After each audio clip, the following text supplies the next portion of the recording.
Welcome to This Explainer. Today, we're diving into a real masterclass in character analysis.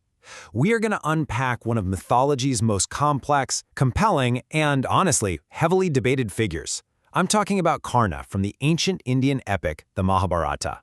So, whether you know the epic inside and out, or you're just really fascinated by why classic tragic heroes work the way they do, this analysis is absolutely going to change how you view the whole intersection of fate and free will. Okay, let's dive right into this, because there's this one profound question that literally defines our subject's entire existence. Is loyalty more important than righteousness? Can a person's tragic circumstances actually excuse their moral failings? We really have to ask, was Karna just a victim of this relentless, unyielding fate? Or was his life actually a series of conscious, calculated choices that betrayed the core of moral duty?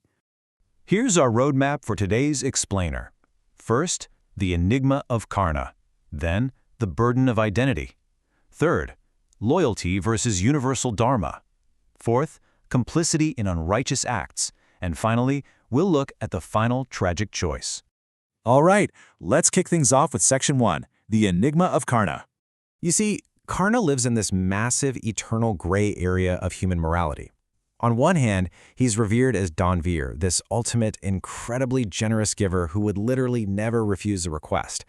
But on the flip side, he's remembered as the fierce enemy of the righteous Pandavas and the main enabler of the story's antagonist, Duryodhana. He's a warrior who is totally bound by his fate, heavily driven by this overwhelming sense of gratitude, and ultimately trapped by his own loyalty. Honestly, he is the perfect subject for a masterclass on tragic heroism because his best virtues and his worst vices are just so tangled up together. Let's move to and see how this builds in Section 2, the burden of identity. There is a totally stark contrast right at the very core of Karna's life. Think about it. On one side, you have his divine birth.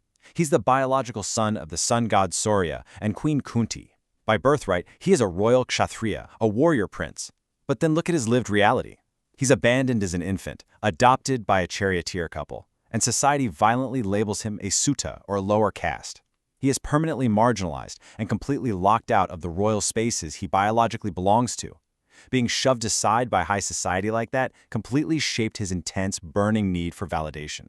Now, what's really interesting about this slide is how we can actually apply 19th century philosophy to an ancient epic. The philosopher Hegel talked about how our consciousness starts with immediate knowledge. Well, for Karna, his immediate reality was not his divine birth. No, his immediate reality was the visceral discrimination and mockery he faced every single day. His consciousness was entirely shaped by a society that just kept pushing him aside, forcing him to constantly prove his worth.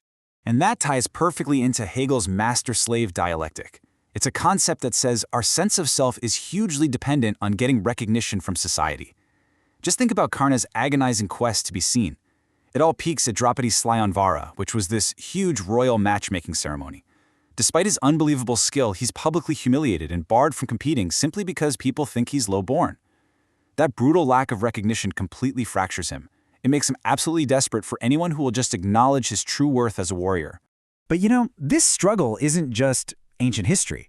Our sources point out how this exact dynamic is powerfully reimagined in Mari Selvaraj's 2021 film, Karna. The film's main character, Karna, fights against modern systemic oppression in a marginalized village that is denied basic dignity, something as simple as a village bus stop. Karna's fight mirrors Karna's ancient battle against caste-based exclusion. It shows us exactly why this narrative of marginalization and the desperate fight for basic human respect still resonates so deeply with us today. Which brings us to the philosophical core of our lecture. Section 3. Loyalty versus universal dharma. Let's put Karna side by side with his eternal rival, Arjuna. Arjuna's path is all about Vishwa Dharma, this universal, objective duty guided by the divine. Arjuna is literally willing to fight his own kin just to reform the moral order. Karna's path, though, it's anchored in mitratva, radical personal loyalty. See, the Kaurava prince, Duryodhana, was the only person who offered Karna a kingdom and respect when everyone else was mocking him.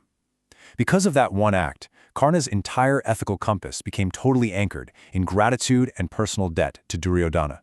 It didn't matter if Duryodhana's actions were right or wrong, Karna was in. So the crucial point is captured perfectly in this quote from the Mahabharata. For Karna, his relationship with Duryodhana is like a lifeboat in the middle of a violent storm. To jump ship, even if it means joining the definitively righteous side of the Pandavas, would be an absolute betrayal of his existential core. He actively chooses to be loyal to his friend over objective morality, and that choice effectively locks in his destiny as a tragic hero. Now, we have to look at the other side of the coin, in Section 4, Complicity in Unrighteous Acts. We really need to map out Karna's descent into adharma, or unrighteousness, because a true tragic hero isn't just a flawless victim, they have profound failings. First off, he insults the revered patriarch Bhishma, completely letting his ego blind him to wisdom. Then, in one of the most chilling moments during the infamous dice game, he doesn't just stand by silently, he actively instigates the humiliation of Draupadi, cruelly calling her a prostitute. And later in the war, he actually participates in a cowardly, rule-breaking ambush that kills Arjuna's young son, Abhimanyu. These are conscious, horrific choices where Karna completely abandons the very code of honor he claims to hold so dear. And this brilliantly illustrates something else, a surprising illusion about his supposedly unwavering courage. While everyone praises his bravery, the sources actually point out moments where his courage completely falters. During the Gandharva capture of Duryodhana, and then again in the Virata War, Karna actually retreats. He abandons the battlefield when he's outmatched. This really complicates that one-dimensional image of him as this fearless, flawless warrior, and instead highlights a deeply vulnerable human fragility when he's put under extreme pressure. This takes us right to the climax of his life. Section 5. The final tragic choice. Picture this. Lord Krishna approaches Karna right before the war with the ultimate temptations. Krishna drops a bomb, revealing that Karna is actually the eldest Pandava. He offers him the throne of the entire empire. He offers total social legitimacy, the acceptance of Draupadi, and the promise that if he just switches sides, the catastrophic war will be avoided entirely. It is literally everything Karna has ever desired. Yet, staggering as it is, Karna rejects all of it. He refuses to abandon Duryodhana. He chooses his agonizing debt of gratitude over an empire and over universal peace. His tragic nobility is just perfectly summarized in Bosa's classic Sanskrit play Karna Bharam. Karna knows perfectly well that Lord Indra is coming in disguise to strip him of his invulnerability, but his staggering generosity wins out anyway. He gives away the divine armor and earrings he was born with, which is essentially signing his own death warrant. When a guilty Indra offers him an incredibly powerful weapon in return, Karna actually refuses at first. He says he doesn't expect returns on charity and he only accepts it out of respect for a Brahmin's request. He walks into that war knowing for a fact he will die, accepting his tragic fate with this terrifyingly beautiful honor. Which leaves us with this final, really provocative thought to wrap up our explainer. Was Karna simply a victim, defined by the brutal circumstances of his birth and society's cruelty? Or was he the architect of his own downfall, defined by the stubborn, sometimes deeply unrighteous choices he made in the name of loyalty? The anatomy of this tragic hero proves that the human experience is rarely black and white. It's an endless expanse of gray. Thanks so much for joining me on this explainer. I really hope this leaves you wanting to dig even deeper into the complexities of dharma, loyalty, and the choices that ultimately define who we are.